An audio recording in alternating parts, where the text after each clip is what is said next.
3,500 करीबन cases rape के आज भी पेंडिंग है इंडियन जुडिशरी के पास 10 साल से।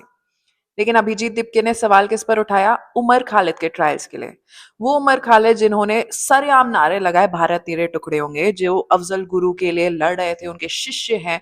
वो अफजल गुरु जिन्होंने अपने टेररिस्ट ऑर्गेनाइजेशंस के साथ लिंकअप पर खुद एक्सेप्ट किया। अब जैसे लोगों के लिए वो सपोर्ट में खड़े हुए हैं, it brings us in a question कि यही अगर चलो आप देश के लिए खड़े हैं, देश के हित में खड़े हैं, देश के बहुत सारे एरियाज पर क्वेश्चन करने के लिए खड़े हैं, क्वेश्चन करो। I also have a lot of questions. ये 3,500 केसेस अभी तक पेंडिंग क्यों है 10 साल से?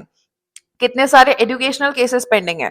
इन सबको क्यों नहीं फास्ट ट्रैक किया जा रहा है? ये क्वेश्चंस बिल्कुल लेजिट है, लेकिन ये अभिजीत दीप के नहीं पूछेंगे। ये क्यों पूछेंगे वो? क्योंकि उनके तो एजेंडाज और प्रोपोगंडाज ही अलग है। वो ये कहते हैं कि हम तो दलित हैं, हम कैसे बीजेपी को वोट दे सकते हैं? दे नहीं सकते हैं। आप किस तरीके की आइडियोलॉजी लोगों के दिमाग में डालने की कोशिश कर रहे हैं कि अगर आप दलित हैं, SC ST कैटेगरी से हैं, तो आपको बीजेपी को वोट नहीं देना चाहिए? 54 एग्जैक्टली 54 MPs बीजेपी की तरफ से इलेक्टेड है, जो आज लोकसभा में कई सारे कम्युनिटीज को रिप्रेजेंट करते हैं। उन्होंने तो ये नहीं सोचा कि बीजेपी उनको सीट दे रही है, पार्टी उनको सीट दे रही है कि नहीं दे रही है। कभी भी मोदी अमित शाह ने तो ये नहीं बोला है कि हम इस कैटेगरी के लिए काम करेंगे। उन्होंने तो जाति पर भी नहीं बोला, उन्होंने तो कास्ट पर भी नहीं बोला, मतलब रिलीजन पर भी नहीं बोला कि हम सिर्फ इसी रिलीजन पर काम करेंगे और किसी के लिए काम नहीं करेंगे। जब भी कोई रिफॉर्म होता है पूरे देश के लिए होता है।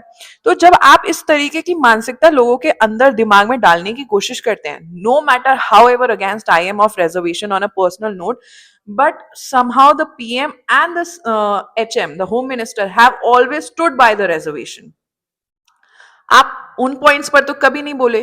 आप मतलब इससे आपकी ओछी सोच नजर में आती है कि your policy is just to divide and rule, just to bring a certain category into question. और ऐसा लगता है जैसे वो नेता वाले बयान नहीं देते हैं कि हम एक कैटेगरी को या एक कम्युनिटी के लोगों को अपने साथ लेके कुछ ना कुछ तो बन ही जाएंगे, कोई ना कोई नेता तो बन ही जाएंगे, नहीं तो पार्षद ही बन जाएंगे, कुछ ना कुछ तो मिल ही जाएगा। वैसी घृणित सोच है आपकी। क्योंकि आई डोंट थिंक कि कास्टिज्म को प्रमोट करने का इससे बेटर तरीका हो सकता है कि हम तो बीजेपी को सपोर्ट ही नहीं कर सकते, वोट ही नहीं कर सकते। This puts a question on you, not anybody else who is supporting BJP as an अंधभक्त।